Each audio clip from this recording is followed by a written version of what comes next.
चरम पर है, घोषणाओं के अंबार लगा हुआ है। आम आदमी पार्टी तो लगातार बड़ी बड़ी घोषणाएं करी देती है, लेकिन बीजेपी की भी घोषणाओं में इस बार काफ़ी दम भी है और काफ़ी संख्या में घोषणाएं की गई है। तो क्या घोषणाओं में के बीच क्या लगता है कि इस बार बीजेपी की असली टक्कर किससे, क्योंकि लगातार जो कई सालों से सरकार आम आदमी पार्टी की रही है?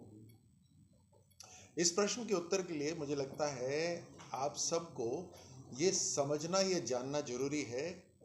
हिमाचल के अंदर जब कांग्रेस सरकार ने रेवड़ी बांटने की बात करी, घोषणा पत्र में अनेकों चीज कहा कि हम ये कर देंगे वो कर देंगे, उसके बाद बजट में पैसा ही नहीं था उसको करने की। आज हिमाचल की सरकार बैंकरप्सी पे आ रखी है। उसी तरह कर्नाटक के अंदर भी बड़ी बड़ी बातें करी गई, रेवड़ी बांटने की बात करी गई। कर्नाटक के अंदर कांग्रेस की सरकार के पास फिर जब सत्ता में आने के बाद पैसा नहीं था तो पीएसयूज से पैसा मांगना शुरू करा, और आज हालत यह हो गई है कि पीएसयूज भी ठप हो रही हैं और सरकार अपने कहे हुए वादे पूरी नहीं कर पा रही। यही हाल आम आदमी पार्टी ने भी दिल्ली का करा, जहां घोषणाएं इन्होंने बड़ी बड़ी करी, लेकिन वो घोषणाएं पूरा करने का ना तो साहस था, ना साधन था, ना ही इच्छा शक्ति थी। तो बातों से पेट नहीं भरता, और जो दिल्ली के अंदर जो बुनियादी ज़रूरतें हैं, जो अलग अलग वहाँ के विभाग काम करते हैं, जैसे वहाँ के निगम वगैरह काम करते हैं, उसको भी संभाल नहीं पा रही। सफाई है नहीं, गंदगी बढ़ती जा रही है, पीने के पानी की समस्या बढ़ती जा रही है, हर तरह से दिल्ली की अर्थव्यवस्था बिगड़ती जा रही है, लेकिन प्रचार में कोई कमी नहीं। तो दिल्ली की जनता अब ये जान गई है कि जो दिल्ली के लिए पैसा आना चाहिए, जो जनता के पास पैसा लगना चाहिए, वो कहाँ जा रहा है, खुद के प्रयोग के लिए हो रहा है, और बड़ी बड़ी बातें करी जाती, आइडियलिस्टिक बातें करी जाती, ऐसा होना चाहिए वैसा होना चाहिए, और आज जब करने की बारी आई है, पिछले 10 साल से नहीं कर पाए। भारतीय जनता पार्टी जो बोलती है उसको हर राज्य में करा है। हमने जो कहा है वो करा है, और उसके साथ साथ अर्थव्यवस्था को भी मजबूत किया है। हमने सरकारी कंपनियों से पैसा लेने का नहीं, उन सरकारी कंपनियों को भी मजबूत करा है। देश की ब्रांड भी बढ़ी है, देश की वैल्यू भी बढ़ी है, देश के अंदर अर्थव्यवस्था भी बढ़ी है। उस अर्थव्यवस्था का लाभ घर घर तक जा रहा है, ये हर राज्य में करके दिखाया है। और अब दिल्ली के लिए भी जब भारतीय जनता पार्टी बोलती है अपने घोषणा पत्र के अंदर, तो वो हमारे युवाओं को सक्षम करने की बात कहती है, हमारी अलग अलग जो कम्युनिटीज जो वहाँ रहते हैं, समाज रहते हैं, उनको मजबूत करने की बात करती है। साफ कहा है हमने, भारतीय जनता पार्टी ने अपने घोषणा पत्र में, कोई बहाना नहीं, काम करके दिखाएंगे। ये अंतर है आम आदमी पार्टी के कहने में और भारतीय जनता पार्टी के। लोकसभा चुनाव में गठबंधन किया गया था, कांग्रेस के साथ में आपने भी एक गठबंधन किया था, पर आप जब दिल्ली का विधानसभा चुनाव आया तो एक दूसरे को ही दोष देते हुए नजर आ रहे हैं, और ये भी सुनने में आ रहा है कि कांग्रेस जो है वो भाजपा के लिए बी टीम बन के काम कर रही है। कांग्रेस और भाजपा एक साथ आ जाए, ये तो क्योंकि सूर्य अब उत्तर से नहीं कहीं और से, ईस्ट से नहीं कहीं पश्चिम से उदय हो रहा है। सो ये तो बिल्कुल ही नहीं है। और कांग्रेस अब ये मानती है कि वो दिल्ली के अंदर मजबूत चुनाव लड़ सकती है, ऐसा महसूस होता है। लेकिन हमारा ना आम आदमी पार्टी से कोई रास्ता है, ना कांग्रेस से है, हमारी दिल्ली की जनता से रिलेशनशिप है, उनसे हमारा समझौता है। हमें दिल्ली के लिए काम करना है। जहाँ तक बात रही गठबंधन की, तो ये गठबंधन तो कभी होना ही नहीं था। ये गठबंधन तो ऐसी पार्टियों का हुआ जिनकी विचारधारा विरोधी है, एक दूसरे को दशकों से ये गालियां देते आए हैं, अलग अलग दिशा में चलने वाले ये लोग हैं, और ये केवल साथ में इसलिए आए क्योंकि इनका अस्तित्व खत्म होने वाला था।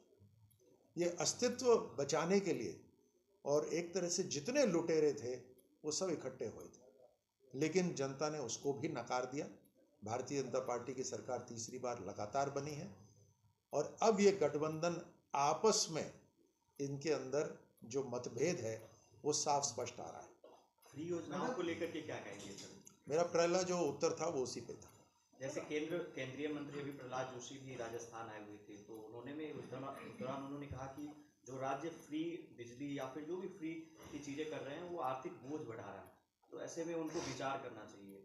क्या कहेंगे इसके ऊपर में कि क्या दिल्ली में भी जो योजनाएं फ्री की चल रही हैं उस पर भी मेरा जो सबसे पहला उत्तर था वो इसी पे था। जी कर्नल साहब, चूंकि 31 तारीख से राजस्थान विधानसभा का बजट सत्र शुरू हो रहा है, एक साल आपकी सरकार के कार्यकाल को हो गया, पिछले बजट की तमाम जो घोषणाएं थी अधिकतर उसको धरातल पर उतारने का प्रयास कर रहे थे। विपक्ष का ये कहना है कि इस बार जो विधानसभा का सत्र होगा तो कई बड़े मुद्दे, जिसमें खासतौर पे जो पिछली सरकार में नए जिलों का गठन करा था उसको आप लोगों ने निरस्त कर दिया अधिकतर को, वो एक बड़ा मुद्दा रहेगा।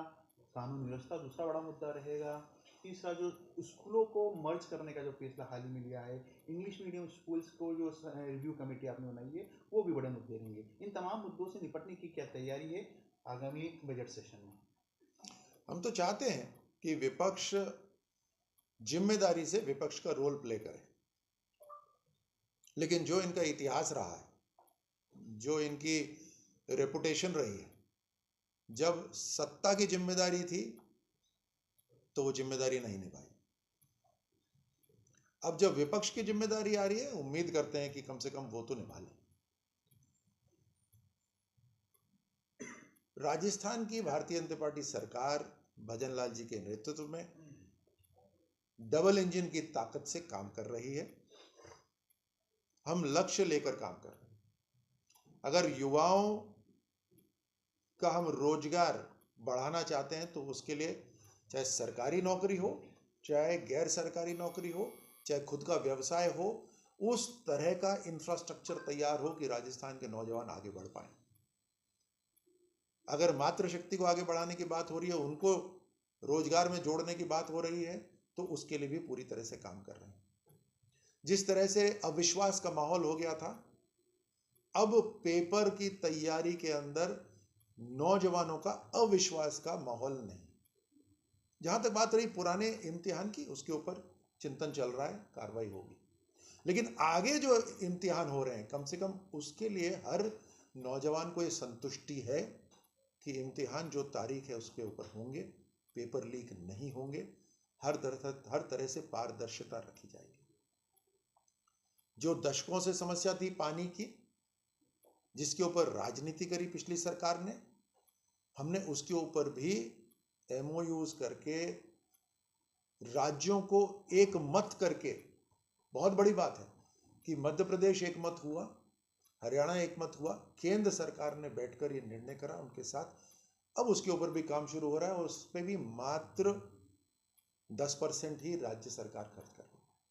आप देखिए अलग अलग जगह टंकियां बन रही हैं, पानी की उच्च जलाशय बन रहे हैं। आप देखिए अलग अलग खुदाई हो रही है, पाइपलाइनें बिछ रही हैं घर घर तक जाने की। क्यों नहीं हुई पिछली सरकार के अंदर, लेकिन अब हो रही हैं, क्योंकि संकल्प के साथ हम काम कर रहे हैं। ये जितने भी मुद्दे हैं जो विधानसभा में उठने ही चाहिए, उठे। हम विपक्ष को भी जागरूक करेंगे और राजस्थान की जनता को भी जागरूक करेंगे। हम जिम्मेदार हैं राजस्थान की जनता के प्रति। अभी आपके माध्यम से बात हो रही है विधानसभा के अंदर। विधानसभा एक संवैधानिक जगह है, वहां पर बात हो। डॉक्टर साहब, 2 दिन पहले अशोक गहलोत जी ने एक ट्वीट करा था